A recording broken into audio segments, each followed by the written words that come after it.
Hey everybody, welcome to the Harvest Valley Life podcast. This is a podcast that goes deeper into the life of the church.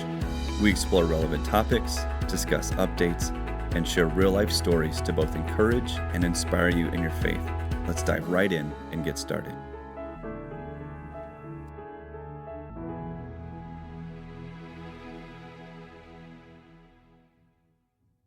Hey, welcome to the Harvest Valley Life podcast. Man, I'm just so excited to have Adam and Taylor with us today. Thank you guys for being with us. Yeah, thank you for having us. Thanks for having us. Man, so we do Harvest Valley Life podcast because we just want people in the church to get to know other people in the church. And I think it's important for people to hear people's stories. And you guys have just a beautiful story about adoption. But before we go into that, I just want to unpack who are the Rundes? Like, tell us a little bit about your guys' life. What should our audience know about you guys? Sure. Well, we've been together since we were 14. We started dating, the summer after 8th grade, and we've been together ever since. Yeah. So it's kind of fun. We did long distance for a little over 2 years in college, which was, I think we grew a lot in our relationship during that time. It was good for us. I was here at NDSU, and he went to Hutchinson, Minnesota, and then we moved in together when? June 2020. No, June of 2019. I don't know. We've been together for a long time. Right. And then we got married in 2021. 2019 is right. Yeah, totally. Yeah. Totally. That's right. We got our first apartment, got a dog. Lived in the apartment for a little over, a year. Mm-hmm. And then went and bought our first house. She was teaching at the time, and I was just working at the bank.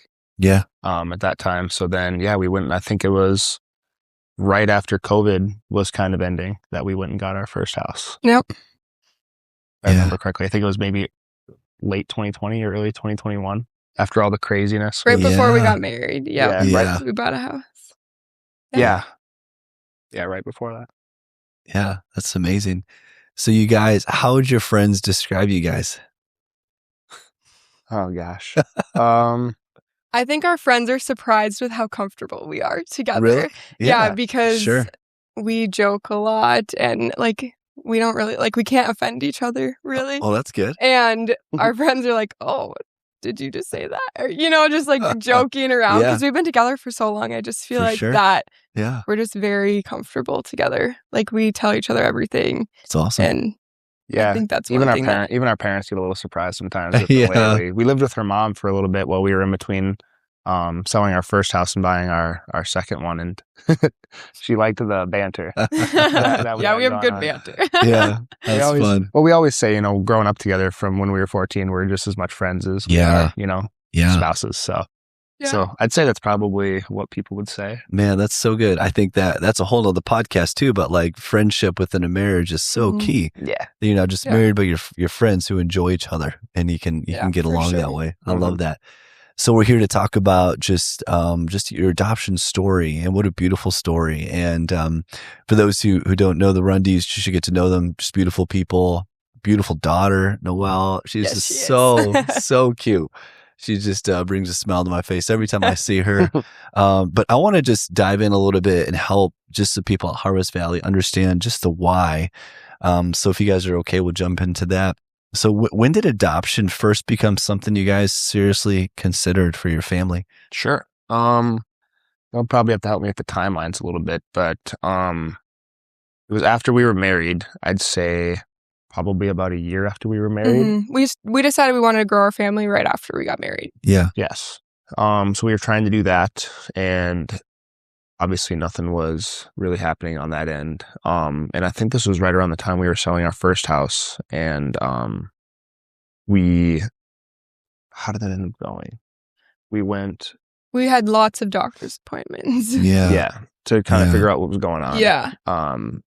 And it's really cool. There's a lot of options for people out there. We were looking into things like IVF. Yeah. What was the other one? You can do embryo adoption. You can do sperm donor. There's lots of different routes that you can go. Yeah. And We prayed about them for a long time, Yeah, I would say. Well, it felt like a long time. When you want to start your family, everything kind of seems like a long time, I would say. Yeah. But for sure. Nothing really, like we didn't feel peace about anything. Yeah. We explored adoption a little bit. We explored like honestly all of our options, and IVF would have been our best option, but it was still such a really, really low percentage of it working. Sure. So you're like, you basically have to go through everything still. And then it's like, maybe it'll work, maybe it won't. And we just like didn't feel peace about that. And we also felt that for us, we felt like we were kind of like, because I was just coming into my faith at this time a lot. It was really driving me towards the Lord, towards my faith a lot when this was happening. So we were spending tons and tons of time in prayer about it. Prayer was a little bit new to me at that point. And we also just felt like adoption, he was just kind of bringing us down that path because we felt it was a bit more, I guess you could say maybe like natural, I guess. Yeah. Or like we didn't feel like we were forcing it. Yeah. You know, we felt like there was kids out there that needed a home. Yeah. So that was kind of one of the big decisions, or one of the big factors in our decision making was,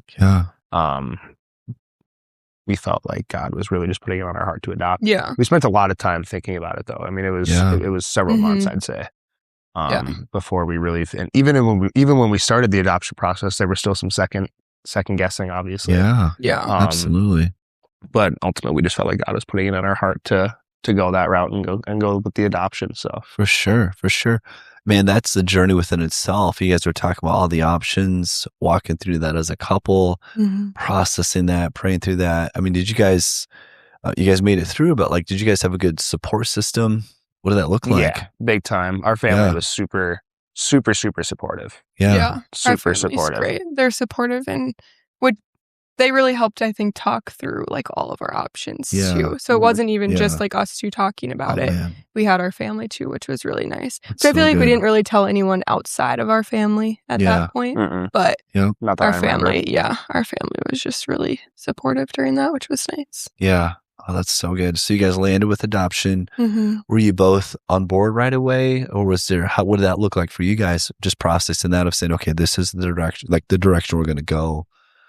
How was that? Yeah. I think I would consider us both on board right away, just because like once we officially made the decision, it took a while for us to get to that point. Yeah. It was many months. I mean, I think it was probably, we were thinking about it for at least probably 2 or 3 months. Before we even decided kind of what the options were. We were considering everything before we kind of narrowed it down. I'd say we were both on board. I mean, we talked about it a lot. Then we met there's only 3 agencies, maybe even 2 now, that are in North Dakota. And we met with all of them, got all gathered. I'd like to gather all my info. Yeah, totally. So we met with everyone. Makes sense. Did all the research. And then, when we finally decided on an agency, then you have to wait for orientation. So then that was like 6 months before we could do orientation. Yeah. Okay. Before we could even like start the home study process or anything. So even in that time, I think, we were just praying, like talking about it, making sure, okay, this is what we want to do for sure, Man, that's huge. What fears or hesitations did you guys wrestle with early on as you were making this decision for yourself and your family? I think it's hard because it's something I never saw growing up. Sure. And I just really was like, what is this going to look like? And one of my best friends, actually, I feel like God put her in my life for this reason. She was adopted, and it was... that was really... So I got to talk to her a lot about like that experience of her growing up. Her and her brother are both adopted, and that was really We talked to their parents. Yeah. Talked to her parents. Yeah. And then a couple other people who have adopted, and so we just... I think that helped a lot because... It's really just the unknowns. It's kind of scary, Right. Like I hadn't heard anything good or bad really of it, So just not knowing what that journey is really going to look like before you start it. Yeah, and you guys, which I love and I appreciate. You guys are talking about you were newer to the faith, kind of coming into faith. You guys prayed about it a lot. I mean, that's really big. How else would you say faith was a part of that journey for you guys? It was a hard journey. So I don't necessarily know how I was like, it's kind of a cool silver lining for me because it sticks out to me a lot when I was coming into my faith and how I would handle things prior to that. Yeah. And how I would have handled that whole situation would have been a lot different if I wasn't in my faith. For sure. He was just keeping us grounded, like we were just, I remember one night specifically, and this was a bit more into the process, but we just kind of like looked at each other and like, how are we so calm about all this right now? Like we should be freaking out right now. It kind of feels like everything's falling apart, and he's just keeping us steady, So without him, I don't know necessarily how we would have gotten through it, or if we even would have been able to see it all the way through. Honestly. Yeah, absolutely. I'm very thankful that it happened, mainly because it drove me into my faith a lot more, and then the both of us to like really start centering things around Christ. Yeah. Not just doing the Jesus thing, but actually really like revolving our life around it. Yeah. I don't think we ever prayed together before this journey. Probably not. Yeah. Wow. Yeah. I was always like a lukewarm Christian growing up. Sure. So I went to church and things, but never was pursuing Christ. Right. So this really propelled me right into that, and showed me how much I really need him. Man. So I'm thankful for it. That's so good. I remember even like at men's Bible study, you would just say, guys, can you pray? And invited not only you guys, but just you invited people into the journey to pray with you guys. Like that's a really cool thing. I love that. Well, and we had so many of you guys praying for us and thinking about us, and that prayer works, So, come on. That's so good. I think something you said, Taylor, I thought was interesting. I think if you're not familiar with adoption, you just don't know the process. So what does that look like, right? And so that's one thing I just want to unpack. What does that process actually look like? For somebody who's maybe thinking about that, who's even listening today to like, man, where do I even start? Sure. Like, what does that look like? Yeah, you could maybe speak on it a little better. I'd say the first best step is, after considering all your options, if you decide on adoption, is probably start talking to some agencies and figuring out. And every state's different. So that's where it's like, we know how to talk on North Dakota, Minnesota, because that's like what our agency is approved for, North Dakota, Minnesota. So I'm more familiar with that, but I know that every state, the laws are different. It's different if you're domestic or international, in-state, out-of-state, like that whole thing. It's all different. So you really have to decide. I think talking to an agency is where you're going to get your most information, and they can tell you your next steps, like if they have an orientation coming up or wait lists or anything. So after we went through our orientation, then I had like all the paperwork ready to go. Like as soon as the orientation was done, we could do our home study. Let's go. So our home study was 3 meetings.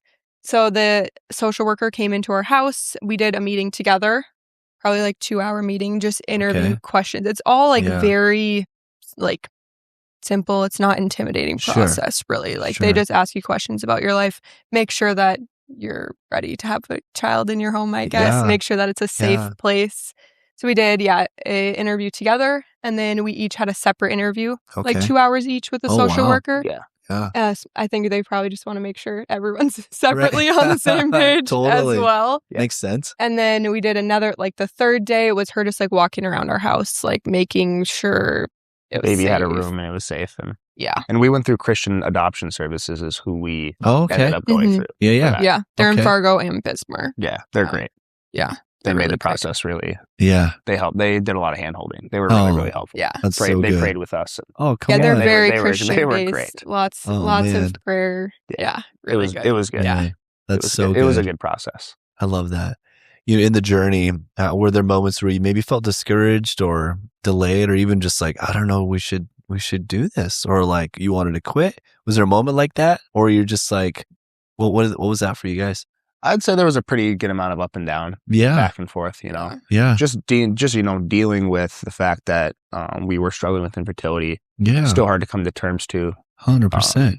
At certain times, we were mourning that while trying to figure out this whole adoption thing. Which I think is probably the thing that most people don't think about or realize, is like you're kind of dealing with those two things simultaneously. Oh, that's a good point. So it was difficult, but of course the Lord kept us grounded and kept us level. But I mean, there was a little bit of doubt in ourselves, mainly if we're making the right decision. In hindsight, it was pretty obvious that that's what God was putting on our hearts. But now that we have Noelle, it's like very obvious. But in that waiting period, it's it's hard. And we even had a really quick waiting period, honestly.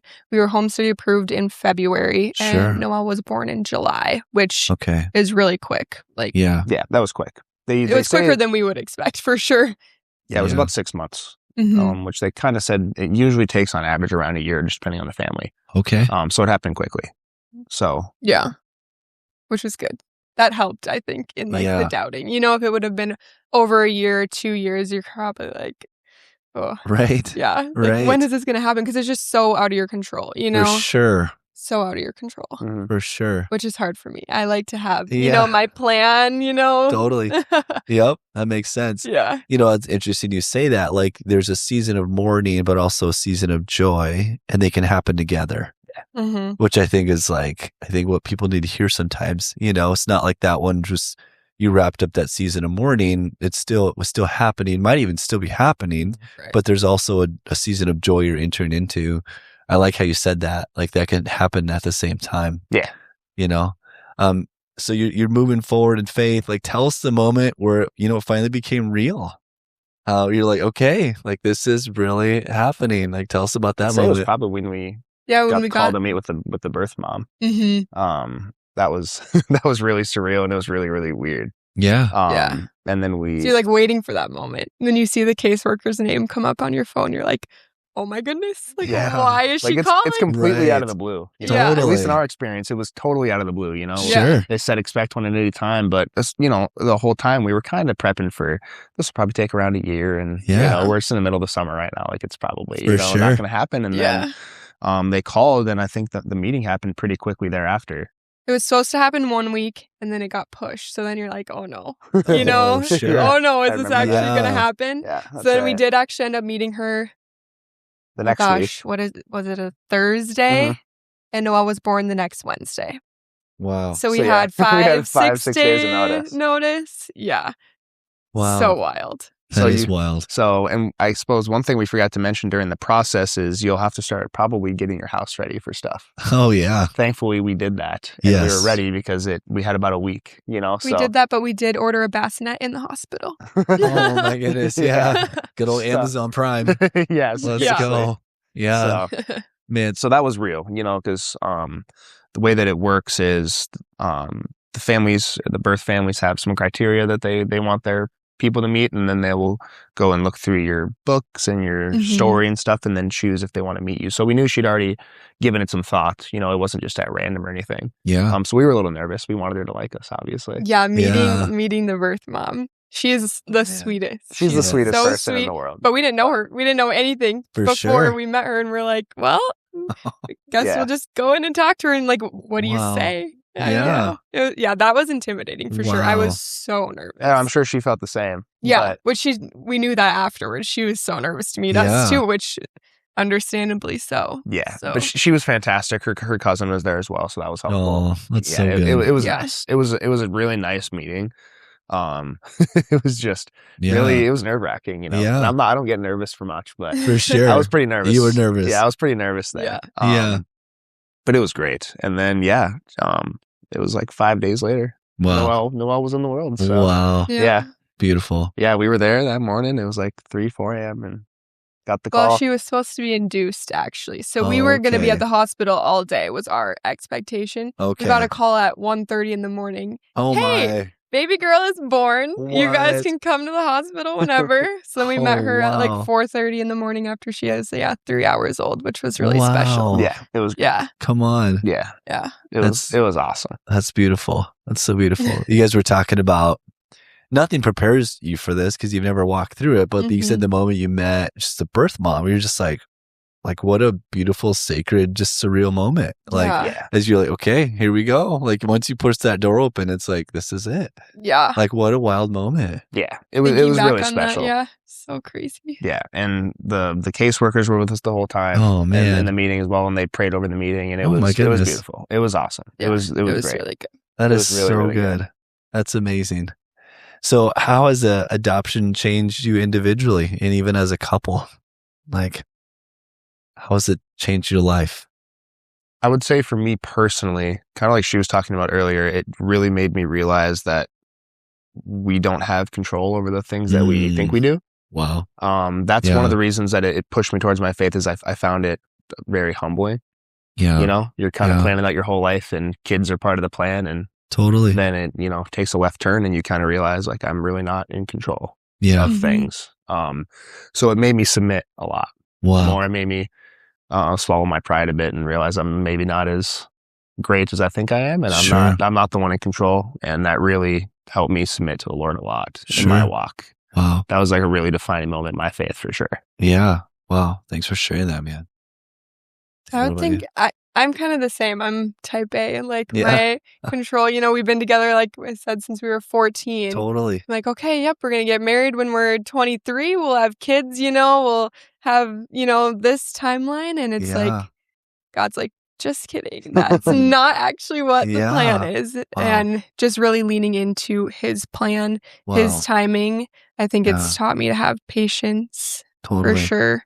Totally. And I think before you adopt too, you're worried about like how you're going to feel when that baby comes into your home. How are you, like how is your family going to feel? You know, are they going to love them just as much, you know? Yeah. And I think that that's something that I did definitely worry about before. For sure. And it's like, that was so silly, you know? Yeah, but it's like, real. It's real, for sure. For yes. sure. Yeah. But like, our family just loves her more than anything. Like as So soon, cool.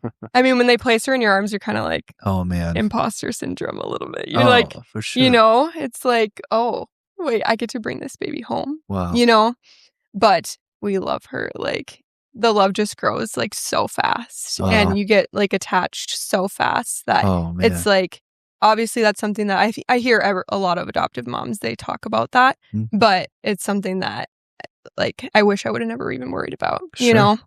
Sure. Yeah. Yeah. But that's the humanity side, right? You just like process all those, and you guys are in a unique position where you guys have like walked through this season. How would you encourage people who are listening who know a family or friends walking through this process of like how to best support families that are walking through this? Like, you know, how do we do that well? How do we help support families who are walking through the process of adoption? I would say prayer first and foremost. Like prayer just works so much, you know, prayer for wisdom and guidance and clarity, peace, to help people get through something like that. Cause like I said earlier, they're going to be mourning more than likely at the same time as going through that process. So I just think prayer first and foremost would be so helpful for people. Yeah. And then for us, or at least for me, the thing that brought me the most comfort and helped me the most was listening to other people's testimonies. Yeah. So reach out if you know any family or friends that have gone through it. Yeah. Anybody, any coworkers, even them they could talk to, like any information at that point to us was just comforting. Yeah. And helpful for hearing testimony. So for me, that was by far the number one, I would say. Sure. Outside of prayer was hearing other people and talking to people. I think that for sure that was comforting. I remember when we met with the Schultz family, they go to Harvest Valley as well, and they've adopted 2 little boys. That was so great, so comforting. They brought us into their home. We had dinner. Yeah. Like just, man. When it was just so nice to see them, they're just operating as a normal family in there, you know? Just crazy kids running around. Yeah. They're just doing their thing, you know? You'd never Sweet know. boys, So that was really, really nice. That was so nice of them. They did a lot for us. Yeah. That's awesome. And outside of that, I would say, the only other thing that you could do to help somebody is try to, I don't want to say keep your opinions to yourself, but more so just like let them talk through things. That's good. Try not to give too many opinions on if you think they should, you know, do IVF or sperm donor or adopt, you know, really just try to leave it up to them. Our family was really good about that. They didn't apply a lot of pressure on what they thought we should do. Yeah. Which would have made things a little bit more stressful. For sure. I think that would definitely make things more stressful if you have lots of opinions. Strong opinions on stuff. Yeah. So that's really a decision that comes down to the married couple, you know, like what feels best for them. Like there's no right or wrong answer. Like adoption might not be the right answer, you know? For sure. Yeah. But for sure. Yeah. Just really coming to that together as a married couple, I think is so important. Yeah. So just support, you know, not too many opinions on what you think they should do. And they maybe don't want to talk about it all the time. You know? For sure. I think that's one thing that's like, just being able, you're going through so much in your own head and like at home. Yeah. So maybe just like doing something besides talking about the infertility or the adoption or anything like that, I think is also really important during that time. Yeah. That's, you know. That's really good. Like, just like, I'm more than just this, right? Mm-hmm. I enjoy life too, and getting out and doing, no, that's a really good perspective, you guys. Yeah. Solid perspective. Looking back, what do you wish you would have known at the beginning? It's a good question. I think that it just, like, it all will work out. Like, God has a plan. That's good. And the timing will work out, even if it doesn't seem like the timing and the plan that you were expecting, you know? Yeah. Like, now having Noelle in our house, she is literally our biggest joy. And I just was like, you can never imagine that, because for sure. you just don't know, like, what the timing is. But it's just so good. That's like, awesome. She's such a blessing. She brings us so much joy. She's 18 months now, and she's so fun. Running around, learning to talk. That's so sweet. Yeah, it's so surreal. Like, it's like we're literally living in answered prayer, you know? Yeah. Spent so much time. It's probably the thing I've prayed about the most in my whole life. Yeah. Or spent continuous time in prayer on. So yeah, I would say probably that as well. I'm a little bit more of like a go with the flow type person. So it was always a little bit easier for me. Yeah. Or I knew it was going to all end up working itself out. Sure. But I would say that too. Just like it's going to work out, and we're just signing up again. We're on the wait list again. Yeah. Yep. Since November. On the wait list again. So we'll see whenever that happens. It could be, if we follow last time's timeline, it'll be 4 months from now. So yeah. So just reminding ourselves that he brought us through it the first time. Yes. So he's going to again. Yeah. You know, why wouldn't he? Man. He's faithful to do that, obviously. So yeah, that's beautiful. I have one more question for you. So imagine you're sitting across the table from a couple walking through the same thing. What would you say to a couple considering adoption, but maybe they're feeling overwhelmed? You know, they were in your shoes early on, and they just need somebody to talk to. What would you say? What would be some parting words as we wrap up this moment? I would say to really take your time. Yeah. Take a lot of time, as much time as you feel like you need. It's going to be way different for every single couple. Yeah. And just spend so much time in prayer and reflection about the decision that you're about to make, because it's a huge decision. Unfortunately, probably any of those routes are going to be relatively expensive. Sure. So you really just want to make sure that you're, on the same page. So just the amount of time that we spent together in prayer, I think, is what brought us onto the same page. Yeah. It's easy to butt heads on stuff, obviously, especially with something that major. Yeah. But when we were, keeping our eyes on Christ, he kind of drew us to the same conclusion together. Yeah. So I would just really say take your time and spend a ton of time in prayer. Sure. I appreciate that. What would you say, Taylor? I think going back to what we said before too, just trying to talk to other people with real life experiences with adoption. You can read so many things online. You can read horror stories, and you can read really good things about adoption online. And I think that just talking to other people, even though every adoption journey is so different, I think that is so helpful. Yeah. And it really brought a lot of peace. Yeah. That, like, other people have gone through this. Because maybe someone in your family hasn't gone through it, or you don't know someone personally. But if you can just talk to other people in the community about it, I think that that's so helpful. That's awesome. That's awesome. I just want to say thank you for sitting here with me and sharing your story. I don't take it for granted. You guys are being vulnerable, right? Because you're talking about pain, but joy. It's a tender story. It's a beautiful story. You guys are a beautiful family. So we're so grateful for you guys. We love you guys. And I would just say, anybody who's listening, you guys go to the Horace location, and if you guys want to connect, I'm sure you guys would be open to that. So if somebody reaches out, we'd love to connect you guys. And I think that would be just a good thing. So hey, we love you guys. Blessing on your journey. Thanks for having us. Blessing on your family. Thank you guys. Thank you. Appreciate it. Thanks for listening to the Harvest Valley Life podcast. We would love for you to get connected with us. To discover more about Harvest Valley, go to our website at harvestvalley.church. Again, thanks for listening, and be sure to join us for our next episode.